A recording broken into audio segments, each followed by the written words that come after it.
आज की वीडियो में हम डिस्कस करने जा रहे हैं क्लास 10th का चैप्टर 12 और हम डिस्कस करेंगे आज एक्सरसाइज 12.1।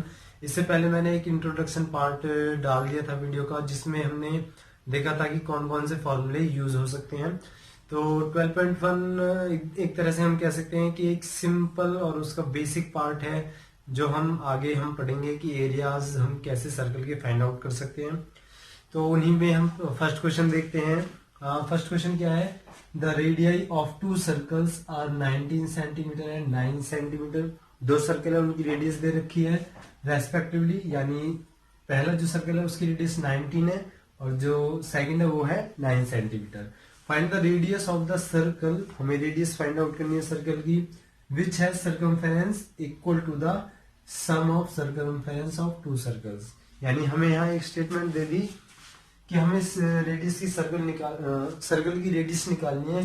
किस सर्कल की रेडियस निकालनी है? जिसका सर्कमफेरेंस इक्वल यानी बराबर है sum of circumference of two circles. यानी जो हमें दो सर्कल्स दे रखे हैं उसकी सर्कमफेरेंस अगर उन दोनों को हम प्लस करेंगे तो वो किसके बराबर होगी? जिसका हमें रेडियस फाइंड आउट करना है उसका। अब हम ये कैसे कर सकते हैं? तो हम मान लेते हैं कि दो सर्कल्स है। एक तो हमने ले लिया, ये ले लिया हमने 9 सेंटीमीटर वाला, और इसे हमने बड़ा ले लिया 19 सेंटीमीटर का।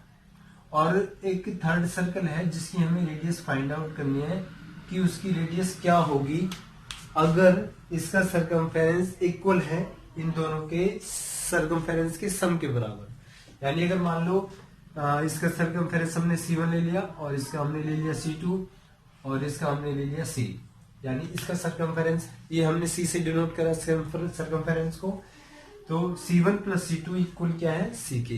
ठीक है। अब हमें कैसे सॉल्व करना है? अकॉर्डिंग टू क्वेश्चन ही चलेंगे।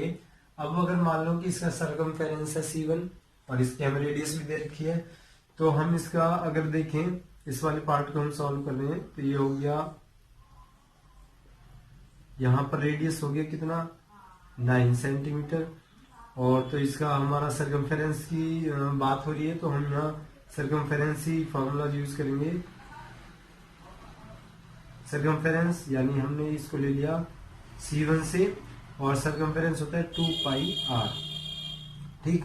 और यहाँ पर r कितना है? 9, तो हम ले लेंगे 2 पाई मल्टीप्लाई 9, तो ये 9 टू 18 पाई। ठीक। अब ऐसे इसका निकालते हैं, और इसका रेडियस कितना दे रखा है? 19 सेंटीमीटर। तो इसका सर्कमफेरेंस हम इसको ले लेते हैं C2 से, तो ये इसका हो जाएगा 2 पाई r, तो 2 पाई, और r यहाँ पर कितना हो गया? 19, तो ये हो गया 19 टू 38 पाई। हम यहाँ वैल्यू भी नहीं रखेंगे तो भी डायरेक्ट हो जाएगा, क्योंकि सर्कमफेरेंस बराबर दे रखे हैं, तो सिर्फ हम इसलिए पाई की वैल्यू नहीं रख रहे क्योंकि बराबर है तो कहीं ना कहीं वो कट जाएंगे। जब इनको हम प्रैक्टिस में करेंगे तो समझ जाते हैं कि कैसे ये सॉल्व करना है। कभी क्योंकि किसी का डाउट रहता है कि इसमें पाई की वैल्यू हमने क्यों नहीं रखी, तो हम जैसे जैसे क्वेश्चन को रिवीजन करेंगे तो हमें पता चल जाता है कि हम कैसे कैसे उसको सॉल्व कर सकते हैं। तो हमने यहाँ ले लिया रेडियस ले लिया हमने यहाँ r, तो सर्कमफेरेंस C से ले लिया, तो ये हो जाएगा 2 पाई r। ठीक है। अब अकॉर्डिंग टू क्वेश्चन चलते हैं। जो क्वेश्चन में बोला है कि सर्कमफेरेंस किसके बराबर होगा?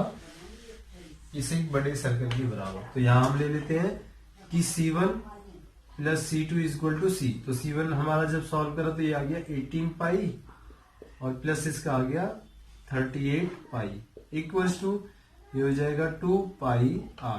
ठीक है। यही तो हमारा अकॉर्डिंग टू क्वेश्चन था कि सर्कमफेरेंस क्या है? वो जो दोनों सर्कल है उनके सर्कमफेरेंस के सम के बराबर है।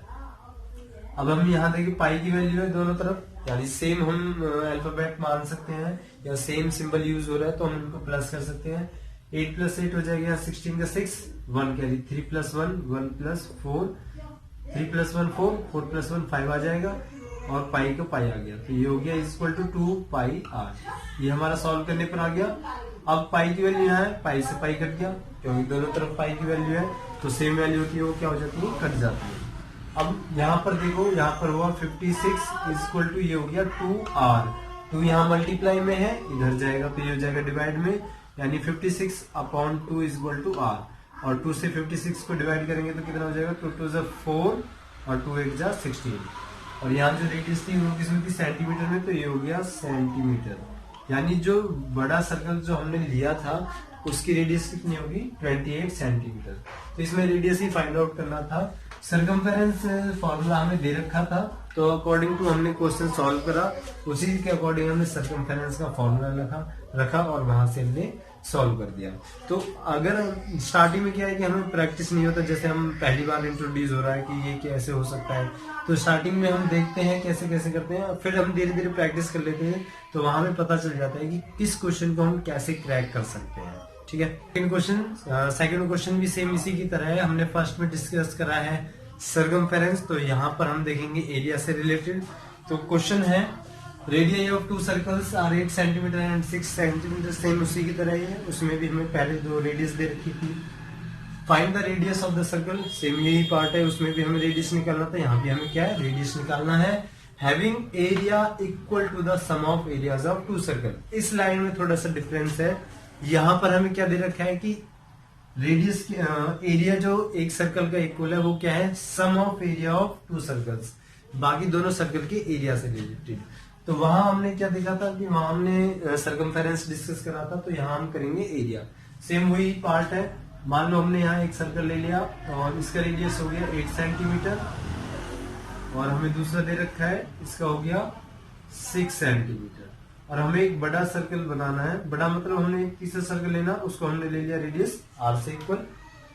अब हमें यहाँ एरिया डिस्कस करना है, तो इसका हम एरिया निकालेंगे और इसका निकालेंगे और हमें किसके बराबर कर देना है, इसके एरिया के बराबर कर देना है। तो इसका हम एरिया लेते हैं। मान लो यहाँ पर हमें रेडियस दे रखी है, हम रेडियस ले लेते हैं। रेडियस यहाँ पर है 8 सेंटीमीटर और जब हम एरिया निकालेंगे तो एरिया हो जाएगा पाई r स्क्वेयर। ठीक, तो यहाँ पर हम पाई ले लेते हैं और रेडियस 8 ले लेंगे। रेडियस 8 यानी r का स्क्वायर, तो 8 का स्क्वायर 8 से 64, तो ये हो गया 64 पाई।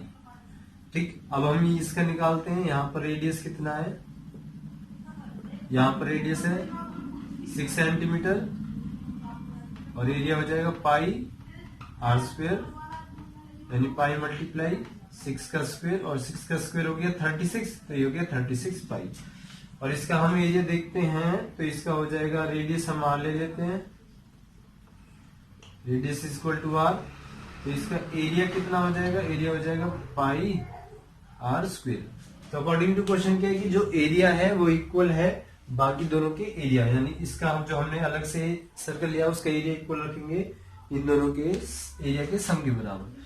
तो ये हो जाएगा पाई, सॉरी एरिया डायरेक्ट ले लेते हैं, तो ये हो गया 64 पाई प्लस ये हो गया 36 पाई इक्वल टू यहाँ हो गया पाई r स्क्वायर।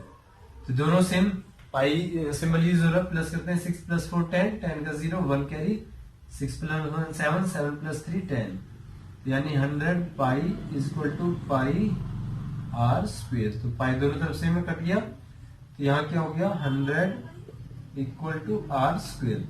स्क्वायर इधर जाएगा तो ये हो जाएगा square root of 100 equal to r। अब यहाँ पर हम स्क्वायर रूट फाइंड आउट कर सकते हैं, नहीं पता दो तरीके थे स्क्वायर रूट फाइंड आउट करने के। मैंने स्क्वायर रूट की भी वीडियो बना रखी है, स्क्वायर एंड स्क्वायर रूट, वहां से जाके देख सकते हो कैसे सॉल्व करते हैं।